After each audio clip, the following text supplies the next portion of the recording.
sangre bendita, qué orgullo siento al gritar con mi voz, soy nicaragüense por gracia de Dios.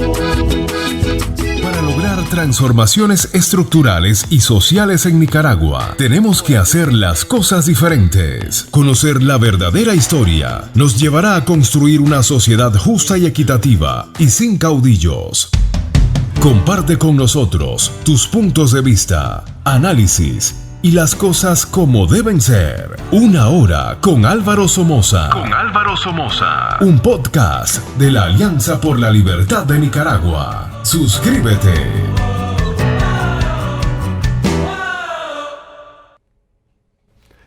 Hola, buenas tardes, amigos nicaragüenses. Bienvenidos a Una Hora con Álvaro Somoza.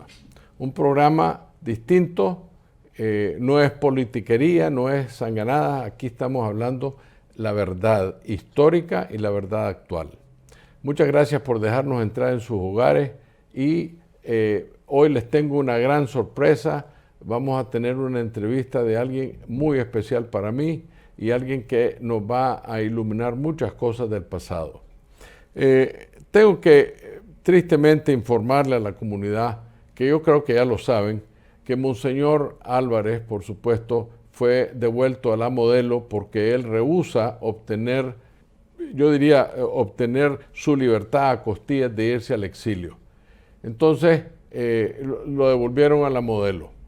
Ese heroico acto claramente explica por qué tenemos tanto orgullo a Monseñor Álvarez. La otra cosa que les quiero informar son las organizaciones que forman la Vocería en Unidad. Tomaron la decisión unánime para nombrarme coordinador de las actividades de la vocería. Aquí en esta red producimos un liderazgo democrático muy efectivo, y es que cada 3 meses el coordinador de la vocería y de todas las organizaciones dentro de ella se cambia. No me tocaba a mí llegar a este punto, pero los otros miembros me pidieron que lo hiciera y yo con mucho gusto estoy acatando sus deseos. Como les dije antes, el día de hoy vamos a tener una entrevista con una persona muy especial en mi vida. Les tengo una muy interesante sorpresa. Quien conoce la historia, vivió y fue testigo de casi todos los eventos con los cuales crecimos mientras nuestro padre era presidente de la República. Y por supuesto, esa persona conoció también a mi abuelo. Pero antes de iniciar, quiero hablarle a todo aquel nicaragüense campesino, antisandinista, ex-contra, ex-guardia nacional, más que nada a todos los liberales de cepa, los liberales de verdad que conocen la historia. Por virtud del Internet, hoy en día cualquier persona puede accesar a las redes sociales y ponerse a despotricar en contra de cualquier persona que les diga.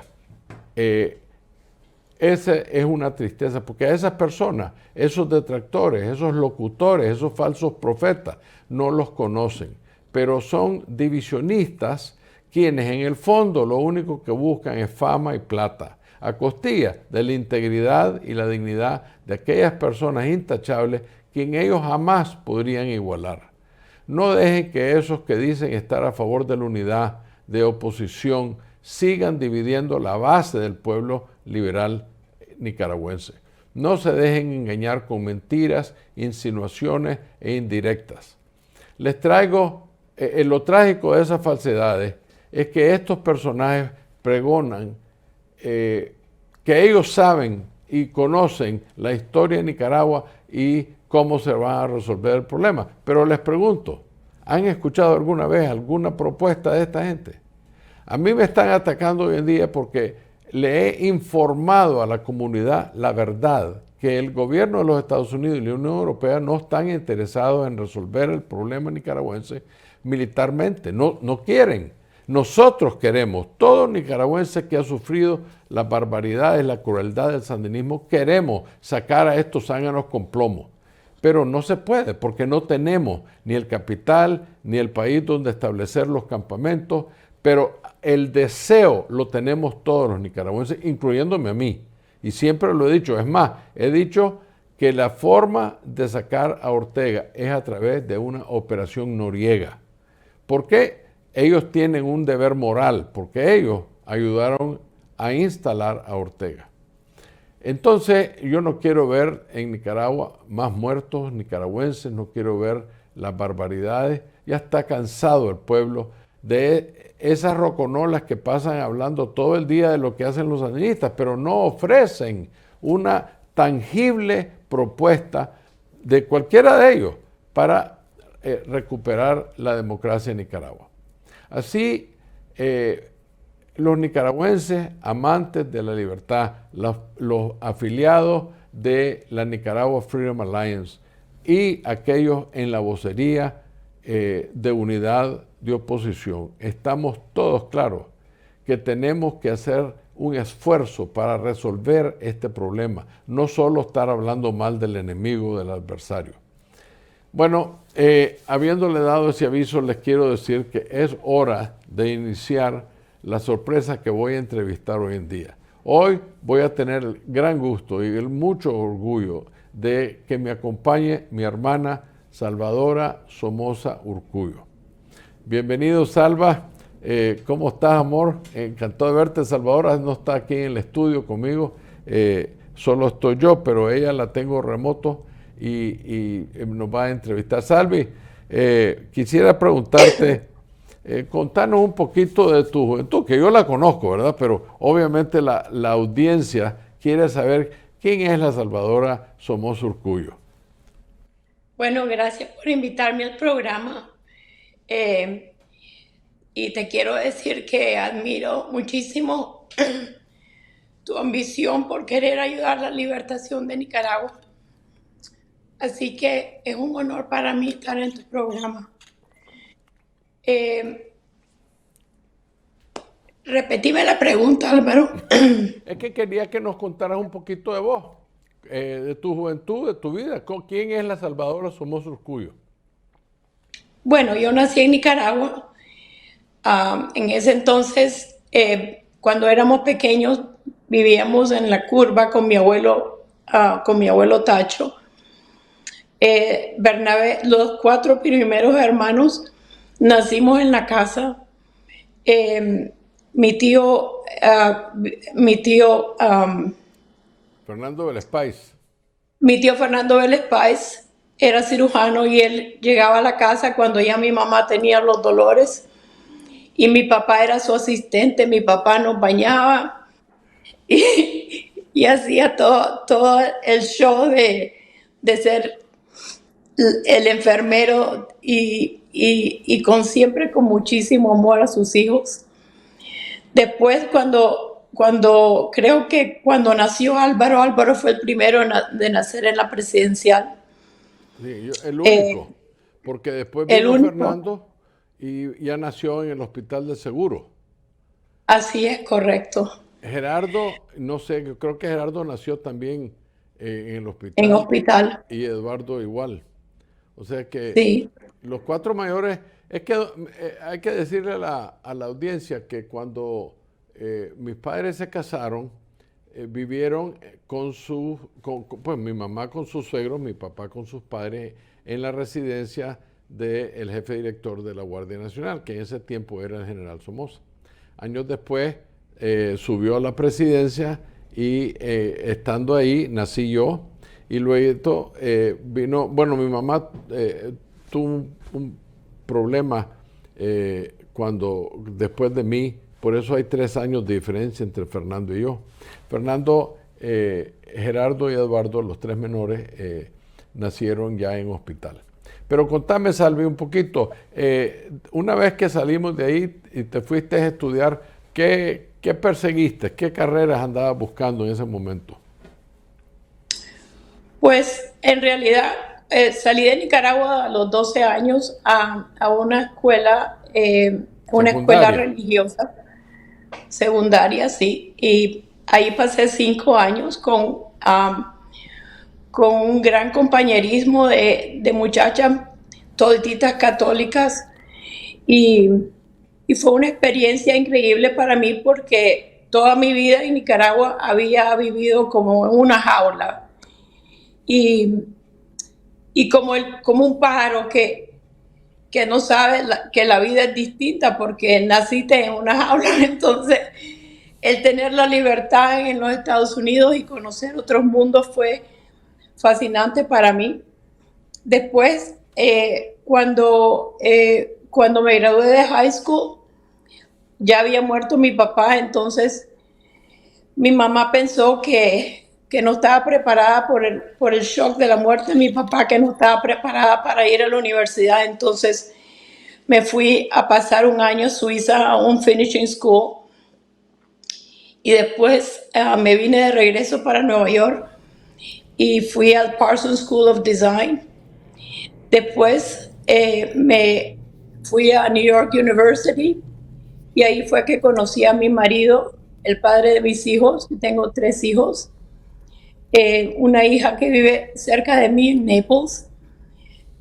Tengo un hijo en California, en San Francisco, y una hija en Los Ángeles. Todo el mundo...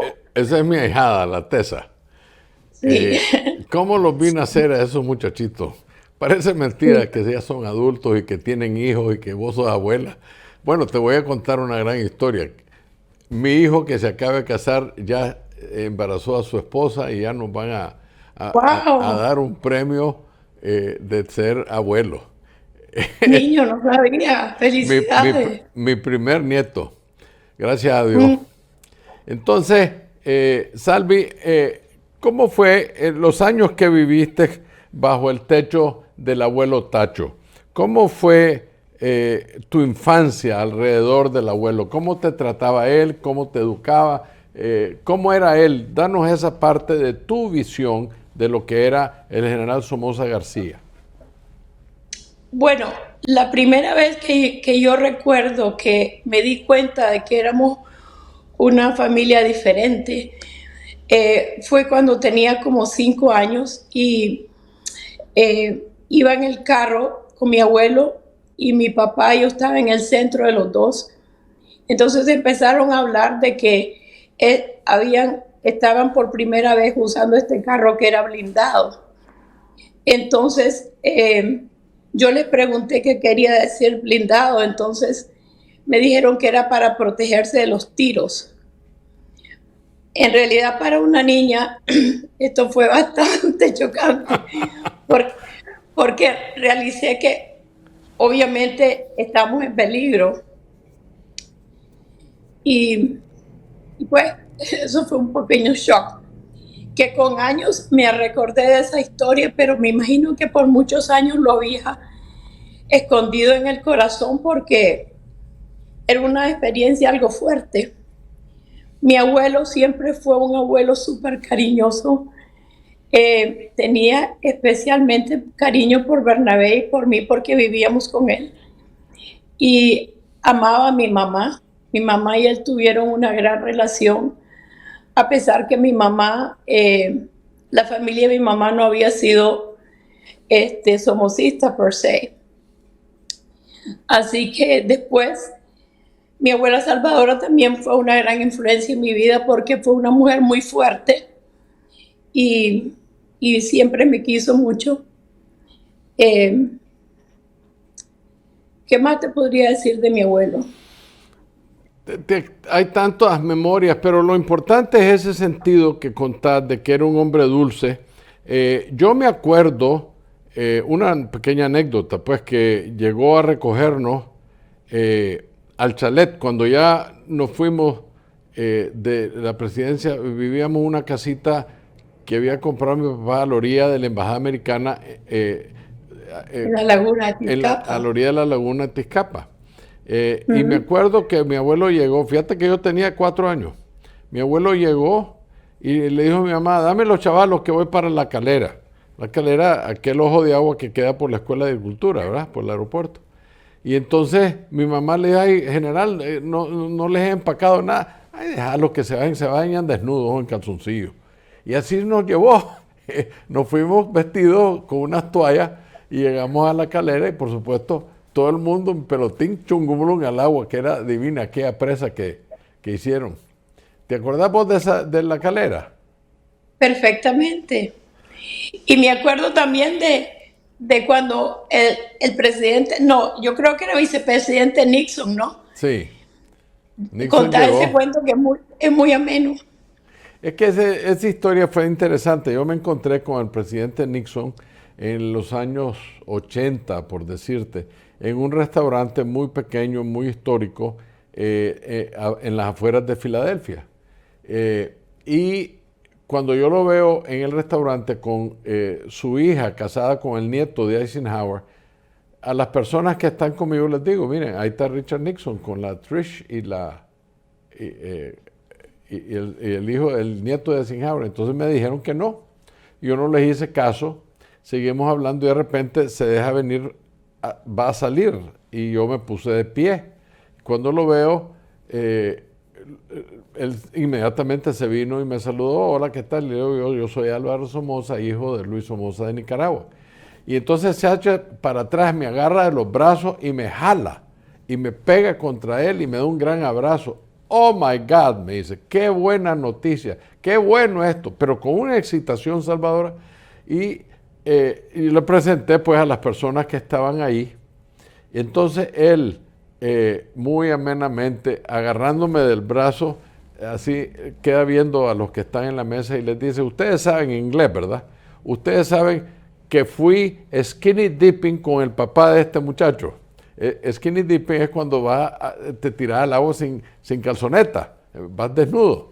Le resulta que aparentemente a don Luis le asignaron que fuera el edecán, la compañía del vicepresidente Nixon, porque el abuelo tenía un compromiso. Entonces mi papá le dijo, ¿por qué no nos vamos a bañar?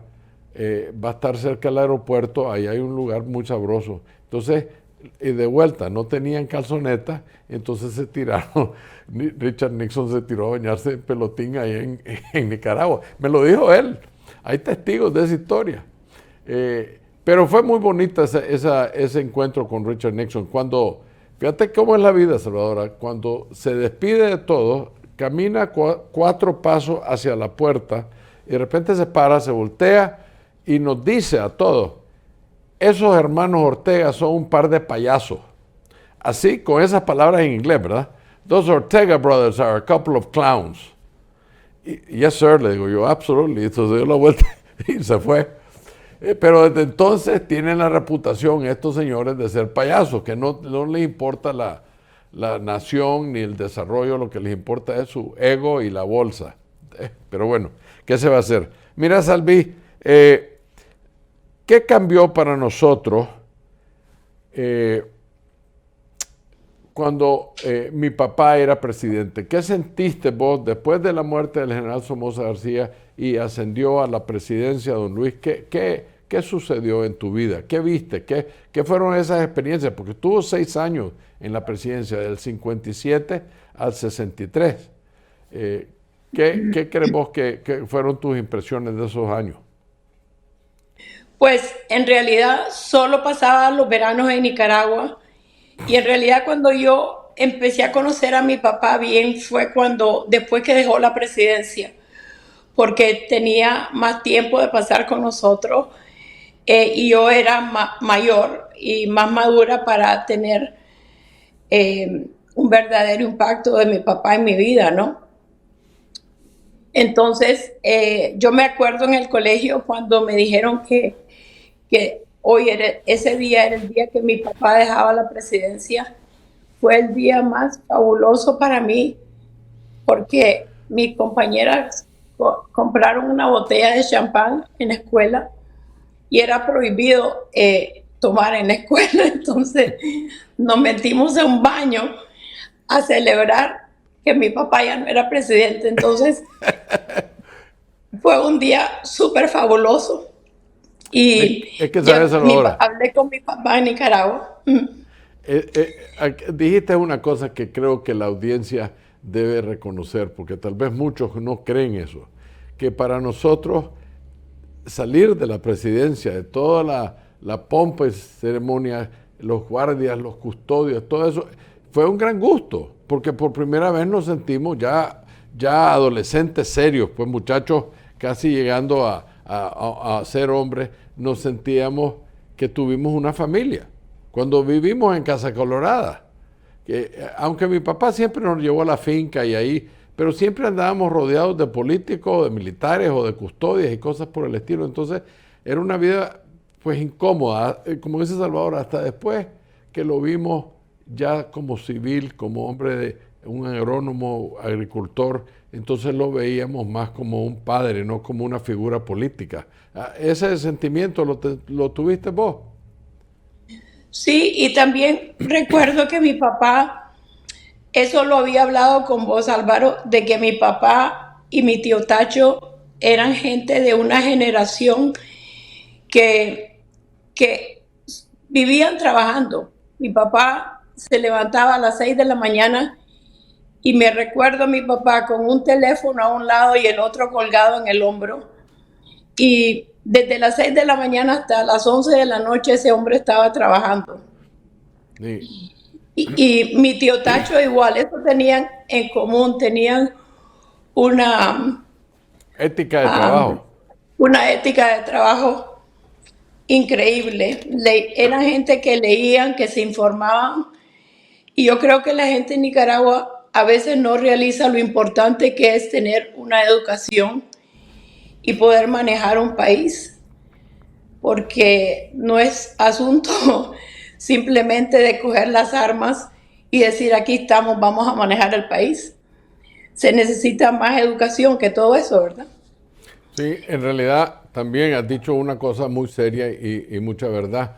La enfermedad que yo le llamo, le he bautizado presidentitis, es un problema en nuestra sociedad porque la gente que aspira a esa posición no verdaderamente están aspirando por en muchos casos, no todos, claro, en muchos casos están aspirando por un ego, por esa medalla me la llevo yo, ser presidente de la República. Y no es, la diferencia creo yo con mi papá, mi tío, mi abuelo, incluso nosotros, es que nosotros le damos vuelta a ese concepto. Yo no me llevo la medalla, tenemos que trabajarle al pueblo y desarrollar el pueblo. Ese es el deber de un líder. No es cuestión de que yo soy presidente. A nosotros nos educaron que eso es insignificante. Lo importante era hacer el trabajo para el beneficio del pueblo. Y los méritos ahí están, no es como si que estoy inventando. Yo no quiero repetir, porque ya me han oído muchas veces decir todos los adelantos, desde el voto de la mujer, que la ley que pasó del general Somoza García, hasta la ley de autonomía universitaria, la no reelección, el seguro social, el Banco Central, en fin, todas las decisiones que se tomaron por estos tres líderes Somoza, que el sandinismo, como no pueden criticar el desarrollo, como no pueden criticar las verdades históricas que hay, carreteras, turismo, agricultura, exportaciones, deuda externa baja, la moneda estabilizada a más de 20 años al 7x1, eso no lo pueden criticar los sandinistas. Entonces comienzan a desinformar, a mentir y a mal representar la historia. Y aquí me gusta que Salvadora nos explique, pues, que en realidad esa visión de estos hombres, como dice, esta gente se despertaba con un afán de trabajo. Vivían platicando, conversando. Yo me acuerdo de mi papá, vos te acordarás, Salvador, cuando en la mañana llamaba a Novedades y le preguntaba, cuénteme cuáles son las historias que van a salir. No había salido el periódico todavía, pero él ya estaba, porque él en un tiempo manejó Novedades, que era uno de los periódicos de Nicaragua. Habían como 4 o 5 periódicos en esa época. Pero estos hombres tenían una visión de estadistas que no es cualquiera el que la tiene que hacer, y no es crítica a los nicaragüenses, es entender que ellos fueron hijos de un hombre que tenía una visión para Nicaragua y se las inyectó a sus hijos. Los entrenó, les enseñó y la vida llegó a probar que fueron hombres muy efectivos. Claro está, con errores humanos, que aquí si alguien hace un error ya lo tiran a la calle. Eso es uno de los problemas más grandes de nuestra sociedad. Precisamente a la entrada del programa hablé de estos detractores que solo sirven para criticar, pero no contribuyen nada a la solución del problema nicaragüense. Indiscutiblemente, los hermanos Somoza, incluso el padre, hicieron mucho por Nicaragua, como he dicho, dentro de sus errores como seres humanos. Dime, Salvadora, la razón de que mi papá aconsejaba o aconsejó a nuestro tío a no correr hacia la presidencia, ¿qué nos podés contar? Originalmente, pues estamos hablando del año 66, 67, que fue donde subió a la presidencia el general Somoza. ¿Qué había detrás de todo eso que vos te acordaras? Bueno, la verdad es que mi papá tuvo una misión, y es que los errores que cometió su padre no los podía criticar porque era su padre. Sin embargo, su ejemplo, en cierta forma, fue una crítica para avanzar al país y hacer el país democrático. Entonces, él pensaba que con mi tío debiera de esperar un término o 2 términos. Era un hombre completamente joven para correr, pero mi tío insistió en que él quería ser presidente de Nicaragua. Tal vez tenía miedo de perder el poder y la popularidad que había sido mi papá como presidente de Nicaragua. Entonces, mi papá no tuvo más remedio que apoyarlo en su campaña política, y yo creo que ese fue el fin de mi papá, porque tenía un problema muy grave del corazón, y eso en realidad fue lo que mató a mi papá, en mi opinión. Bueno, Salvi, yo creo que comparto contigo, porque da la casualidad que tal vez te acordarás que yo todavía estudiaba en el pedagógico cuando esa campaña. Yo no me había ido a los Estados Unidos como estaban los 3 mayores.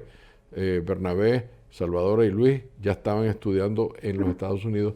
Yo era el siguiente en línea y tuve la buena fortuna de quedarme en Nicaragua literalmente hasta que murió mi papá.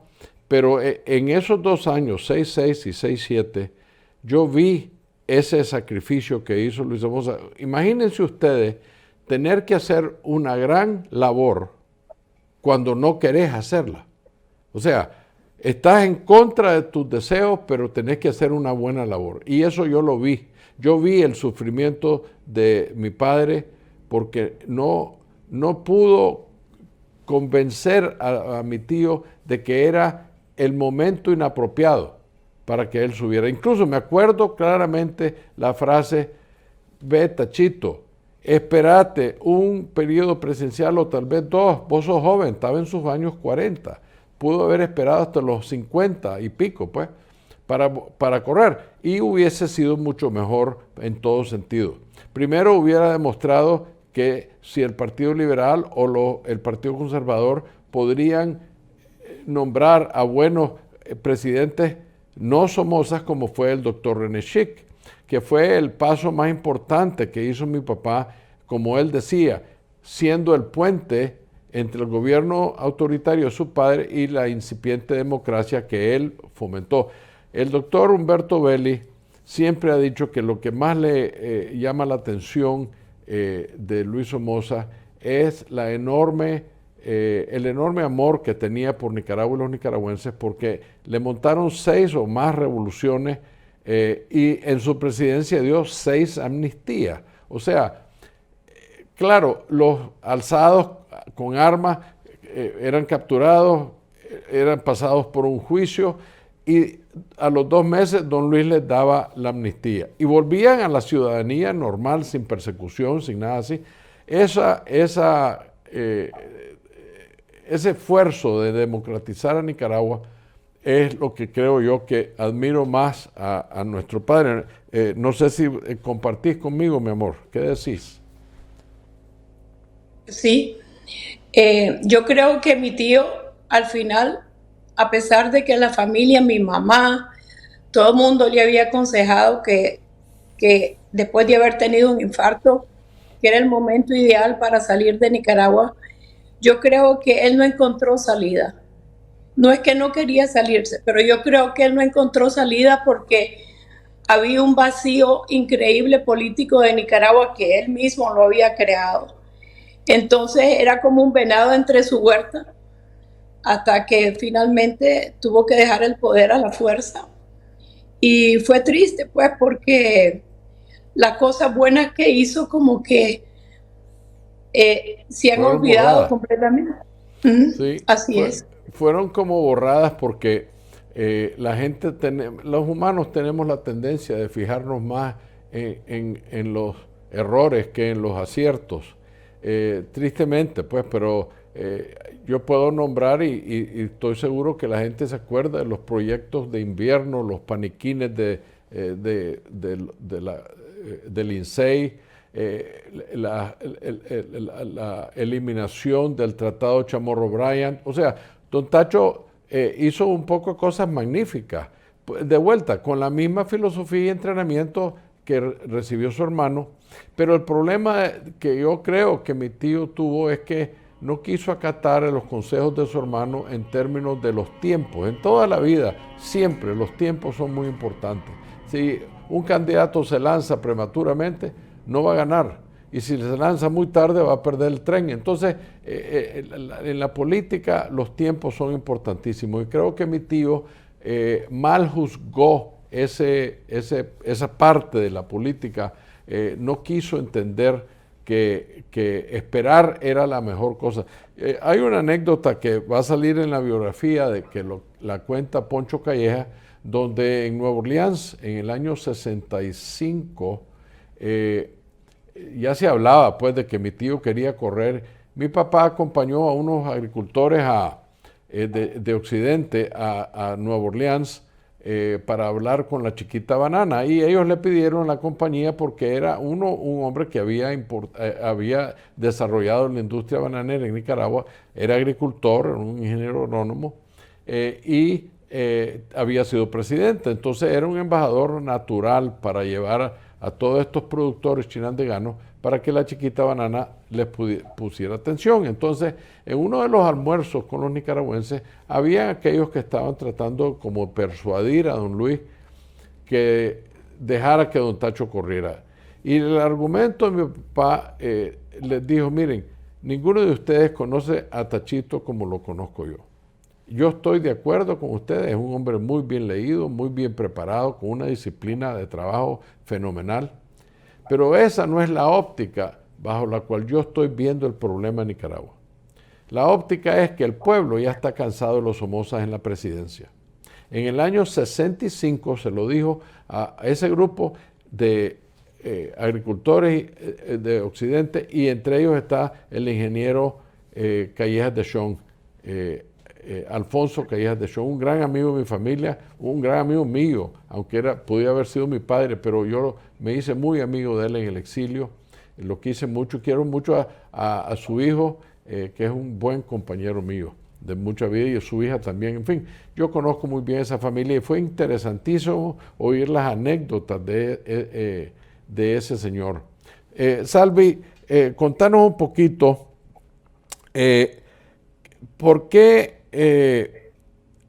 ¿Cuál fue la contribución de mi mamá como esposa del presidente? ¿Cuál fue la interacción de ella? ¿Cómo crees vos que mi mamá estuvo en ese ambiente?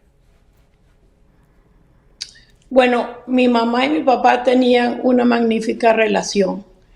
Se entendían muy bien. Mi papá la respetaba como mujer, como persona muchísimo. Entonces oía sus consejos y no era una mujer que quería estar metida en negocios. Ella básicamente se dedicó a ser la esposa de mi papá y a ser su respaldo. Mi mamá era increíblemente fuerte, a pesar de que era una persona que le gustaba estar en el background. Sí. Pero sin mi mamá, mi papá no hubiera sido tan ¿cómo se dice? Exitoso. Tan exitoso como lo fue, porque le daba a él, con todos los hijos, una gran calma en su vida. Entonces mi mamá fue sumamente importante en la vida de mi papá. Y en la vida de nosotros, porque Y en la vida de nosotros, por supuesto. perdimos a nuestros padres muy jóvenes. Yo tenía 15 años. Mi mamá pasó a ser una combinación de padre y madre. Y fue una mujer muy astuta, considerando que de la Asunción no pasó, ¿verdad? En aquellos tiempos muy pocas mujeres iban a las universidades en Latinoamérica, por ejemplo. Pero curiosamente, Álvaro, mi mamá tuvo, cuando mi papá fue presidente de Nicaragua, mi mamá tuvo una visita a Washington con Mamie Eisenhower. Sí. Entonces, mi mamá no hablaba inglés entonces consiguió un profesor de la Escuela Americana de Nicaragua y en 6 meses aprendió a hablar inglés. Sí. Increíble. Vos tenés mucho más conocimiento de eso, pero yo me acuerdo Sí. porque ese profesor, en un momento dado, mi mamá, creo que cuando estábamos en Casa Colorada, decidió que nos fuéramos al americano un año como para ayudarnos con el inglés, pero nos sacaron del pedagógico al americano. Y ahí conocí a ese profesor. Era muy simpático, creo que su nombre era Downing, Mr. Downing o algo así. Pero era un señor mayor y es cierto. Doña Isabel era una mujer muy leída. Acuérdense. Exacto. Era una mujer muy culta, leía historia y tenía una memoria privilegiada para eso. Yo creo que el hecho de que mi mamá había leído muchísima historia le daba mucha perspectiva del mundo y eso pues es muy importante. Recuerdo que mi mamá, vean, nosotros nos acostábamos y ella era muy miedosa. Mi papá andaba en Cucra Hill y yo estaba en el pedagógico. Entonces mi mamá llegaba, Alvarito, vení a dormir conmigo porque me da miedo dormir sola. Entonces ahí fue donde yo descubrí que eran las 1, 2 de la mañana y mi mamá estaba leyendo. Por eso se levantaba a las 10 de la mañana, porque pasaba leyendo casi toda la noche. Y no era libros de detectives y crímenes, nada de romántico. Eran libros, historia, filosofía. Ella te recitaba prácticamente los libros de Will Durán. Le encantaba. ¿Te acuerdas vos de eso, Salvadora? Sí, y le encantaba también la poesía. Mi papá no era una persona de poesía, ¿verdad? Era un hombre súper pragmático y práctico. Entonces ella decía que recitar poesías a mi papá le endulzaba su carácter. Y es cierto, acordate cuando pasábamos Semanas Santas en Montelimar o en la Fundadora, nos ponían a nosotros a recitar, a leer. Yo me acuerdo que habría tenido, Salvador, 8 años, cuando aquel lindo coronel Alegría, que creo que en ese tiempo era mayor, que era uno de los edecanes de Don Luis en la presidencia, nos ayudó a vestir con el cuento de la Caperucita Roja y montamos una obra teatral. ¿Te acuerdas de eso? Perfectamente, teníamos una institutriz española, entonces ella hacía el guión y todos los disfraces eran hechos a mano y el pelo era hecho de ¿cómo se llama? El musgo que cae de los árboles ahí en Matagalpa. En el trópico hay mucho. Sí, entonces poníamos un show y toditito el pueblo venía a ver este show. Sí, todo el mundo nos llegaba a ver, los empleados, las esposas, los hijos, era un show completo y lo interesante que era hecho en casa, pues no era como si que traíamos actores, éramos nosotros vestidos con estos vestidos que nos hacían y nos teníamos que memorizar líneas y todo, y mi papá gozaba con eso. Todo eso, la institutriz a la cual mi hermana se refiere, se llamaba señorita Inés García Alén. ¿Te acuerdas de la señorita Inés? Vivía con el rosario en la mano. Una bella persona, la tuvieron que hire her cuando...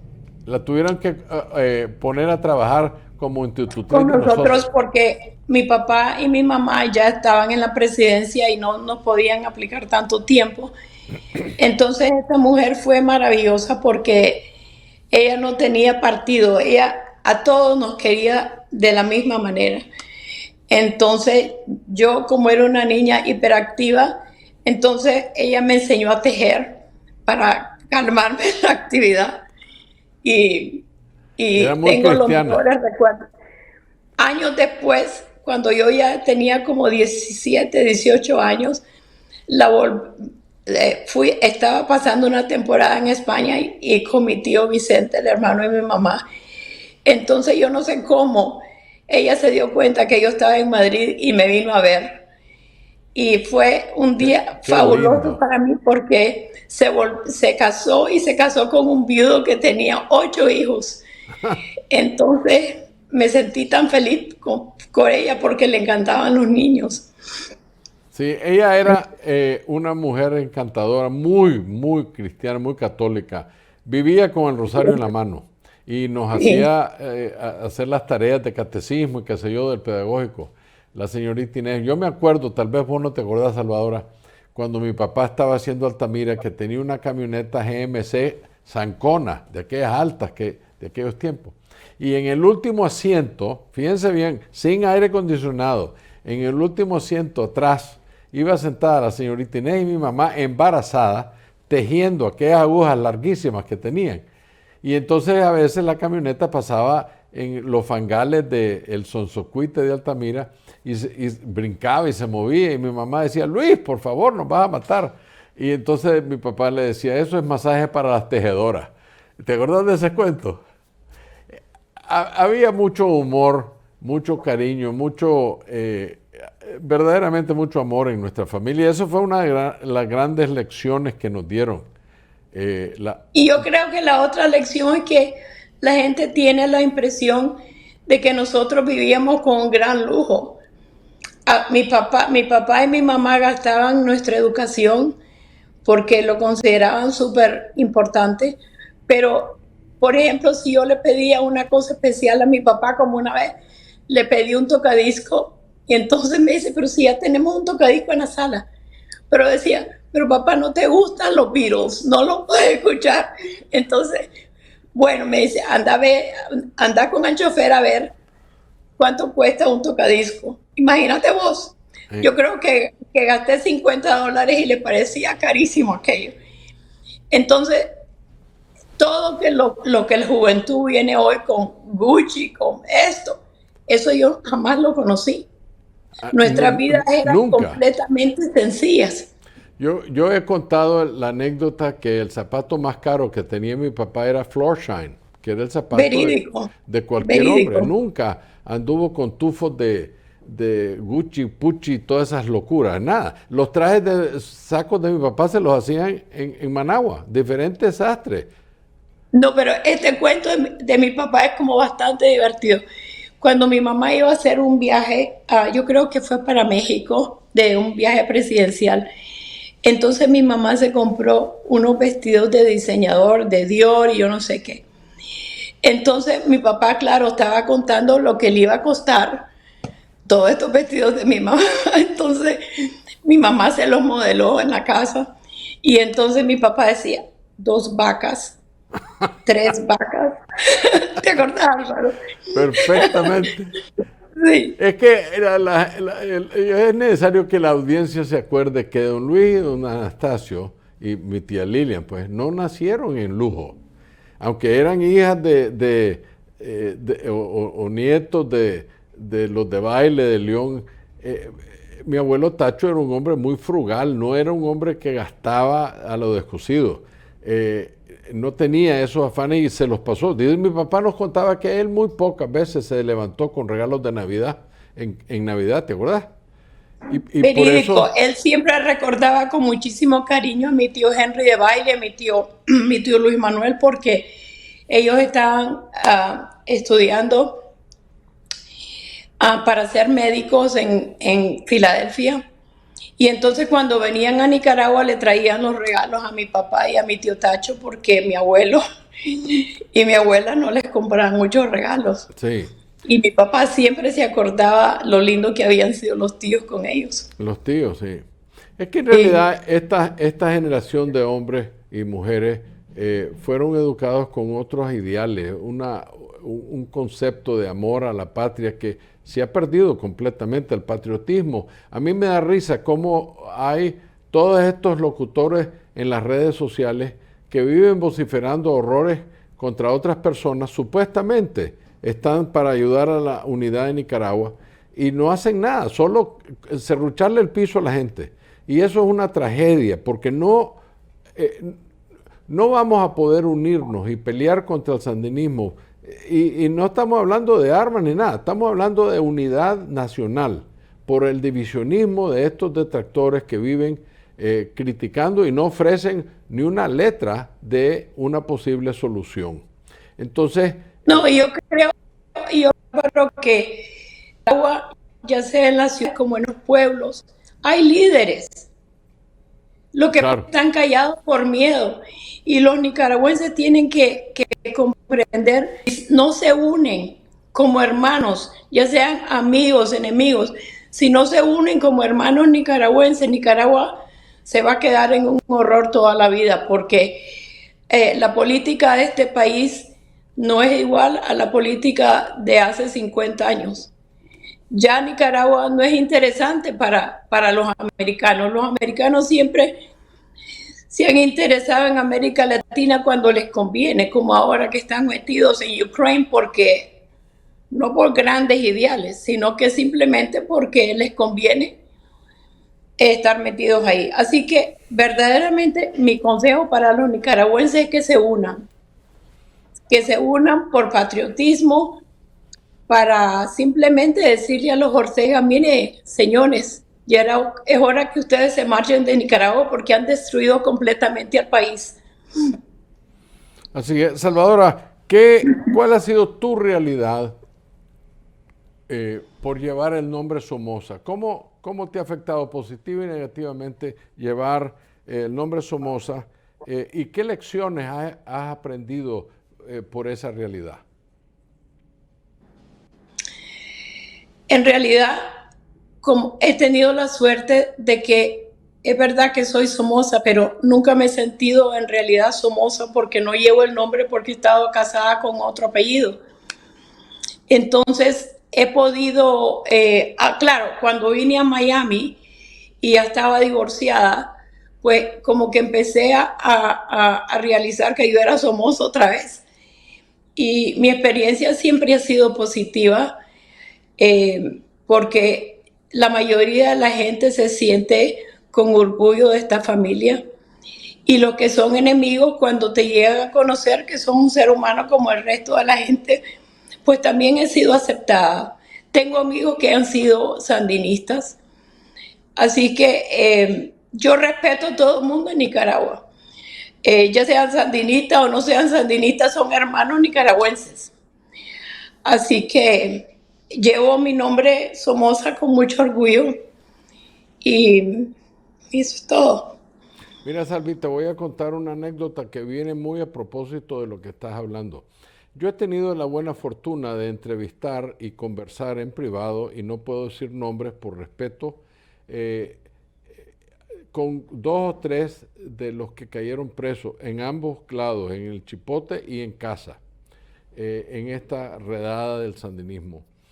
Y lo que hemos dicho en este programa un sinnúmero de veces, y es más, tú y yo lo hemos platicado, que la gran mayoría, yo diría por lo menos el 70% de todos los soldados, de todos los policías, no están de acuerdo con las cosas que se están haciendo en Nicaragua. Los que han salido a la calle a hacer daño al pueblo es porque les ordenan o los echan presos o los corren. Ya hemos visto innumerables ejemplos. Y la mejor exposición de eso me la dio uno de los expresos políticos que me dijo, fíjate que yo tenía relación casi de amigo con los 2 policías que me cuidaban en la casa. Ellos, fíjate que me contó una de las personas, una esposa de una de las personas, que todavía se escribe con una de las policías mujeres que estaban cuidando a ese preso. Y le decía que le daba vergüenza tener que entrar a la casa y revisar las gavetas donde tenían los calzones, los brasieres de la señora, la ama de la casa. Y estos policías se sentían avergonzados de la crueldad con la que los obligaban. Y como tienen hijos y familias y no pueden simplemente levantar y desaparecer, entonces tienen que hacer ese esfuerzo, pero muy sufriendo. Por eso yo digo que la caída de este gobierno no es tan difícil como ellos mismos dan a creer. Yo creo que están enormemente débiles y un buen empujón los bota. Pero nosotros tenemos que seguir tratando de unir a los nicaragüenses. Y me gusta mucho lo que dijiste. Las lecciones que se han aprendido de todo eso, esa es una de las grandes lecciones, que no todo el mundo que está en el gobierno sandinista es malo. Están ahí por necesidad y en muchos casos resienten que los obliguen a hacer las barbaridades que le han hecho. Esa es una de las buenas lecciones que se ha aprendido de este desastre. ¿Cómo era la relación tuya en lo personal con mi papá? Ya cuando eras adulta, pues cuando mi papá bajó de la presidencia y vos estabas en high school, ¿cómo era esa relación? Porque vos siendo la única mujer en mi casa, nosotros, tus hermanos, siempre te veíamos como alguien especial. Yo creo que ese mensaje lo recibíamos de mi papá sin palabras. Bastaba ver cómo él trataba a mi mamá y cómo te trataba a vos. Y siendo las dos mujeres en nuestras vidas, bueno, y a mi abuelita Mime. Eso fue, ahí hay una lección. Yo, en realidad, yo tuve el privilegio de no tener competencia, Sí. porque no tenía otra hermana. No solo cada vez que mi mamá quedaba embarazada, me decían, vas a caer del trono. Y eso para mí era como que ya no me iban a querer. Entonces me metí al baño a rezarle a Dios que fuera un varón. Y en realidad mi mamá regresaba y era varón. Entonces, ¿Te escuchó el Señor? Sí, definitivamente. Entonces, claro, yo me sentía súper adorada por mi papá y mi mamá, pero mi papá, lo lindo que me dio a mí es que me tomaba en cuenta. Muchas veces en las familias latinas las mujeres como que no deben aprender ciertas cosas. Mi papá me llevaba al ingenio, me enseñaba la agricultura, me enseñaba todo, pues como que yo fuera un hombre más. Entonces eso me hacía sentirme a mí importante como mujer independiente. Eso, de todos los mensajes que mi papá me dio, creo que la independencia fue la más importante. De que no importaba que vos fueras mujer o hombre, tenías que valerte por ti mismo, y yo lo he hecho toda mi vida. Así que eso fue la mejor lección de mi papá. Exacto, y tratar de ser. Salvi, ¿te acuerdas tú que nosotros teníamos la abuela materna que se llamaba doña Amalia Rodríguez de Urcullo? Era muy, bueno, vivía con nosotros. Cuando ya nosotros teníamos uso de razón, nos acordamos que mi Mime, como le decíamos, vivía con nosotros. Y para mí era siempre interesante que cuando yo acompañaba a mi papá a la finca o a algún meeting político, nos encantaba andar con él porque era alegrísimo. Primero tenía un gran sentido de humor y vivía haciendo bromas y chistes que hacían reír a todo el mundo. Y entonces entrábamos a la casa en el carrito de él. ¿Y quién eran los que andaban? Eso es después de la presidencia. El chofer, un edecán, mi papá y yo. O tal vez la Clementina Arce, alguien político. Pero entrábamos a la casa. ¿Y qué hacía mi papá? Se bajaba del carro y se iba a saludar a su suegra, que vivía en otro edificio dentro de lo que le llamaban la mansión Luis Somoza, que de mansión no tiene nada. Pero ahí vivía, le hicieron un apartamento a doña Amalia. Tenía su propio baño, su sala, su aposento, una terracita atrás. Y entonces mi papá se bajaba del carro y se iba donde su suegra, le daba un gran beso, un abrazo, le preguntaba cómo estaba. Y aquella señora se iluminaba de felicidad, como este hombre siempre la tomaba en cuenta, lo que vos bien decís. Eso era una de las cosas lindas de don Luis. Y mi mamá nunca fue una mujer celosa, todo lo contrario, le encantaba ese gesto de mi papá con su madre. ¿Vos tenés esa No, y memoria? para nosotros tener a mi abuela en la casa era muy bueno porque mi papá y mi mamá siempre estaban ocupados y cuando llegábamos a la casa estaba mi abuela, siempre podías hablar con mi abuela y era una persona muy especial mi abuela. Era una señora, imagínate que nació en the 18th century, pues, Sí, en the 19th century, ¿verdad, Álvaro? sí, 19th Y sin century, embargo, 1890 y algo. correcto. Y sin embargo era una persona que era vegetariana, hacía ejercicio todititos los días. Es decir, mi abuela era increíble, ¿verdad, Álvaro? Sí, fíjate Era que un encanto, yo una me mujer acuerdo, súper dulce. era muy, muy, muy digna, no era mujer pública, le encantaba su privacidad. Y cuando venía mucha gente a mi casa, que era natural porque mi papá siendo político se rodeaba de gente, mi mamá, mi mime salía en carrera y se iba a meter a su apartamento y llamaba a la puerta para que no la viniera a saludar. Era, Así era muy privada, era muy insociable, sí, sí, muy, muy sí. privada, la mime, pero una mujer lindísima. Fue muy linda Sí. su juventud, fue una de las damas de Centroamérica, una cosa así, hay un reinado que tuvo, como mi mamá fue reina del Terraza, la novia del Terraza, era mujer muy guapa. Bueno, Salvi, estamos llegando al final del programa, desafortunadamente. Tal vez nos ofreces tus últimas palabras. Bueno, lo que quisiera decir es que siempre pienso en Nicaragua, a pesar de que casi no vivía en Nicaragua, pienso en Nicaragua, me interesa muchísimo lo que pasa en Nicaragua y esta es una de las razones por que accedí a estar en este programa porque soy básicamente tímida, pues. Entonces, solo quería comunicarle a los nicaragüenses que todos los nicaragüenses están en mi corazón y que espero que algún día se solucione el problema de Nicaragua. Y ese es mi mensaje, pues. Gracias, amor. Yo sé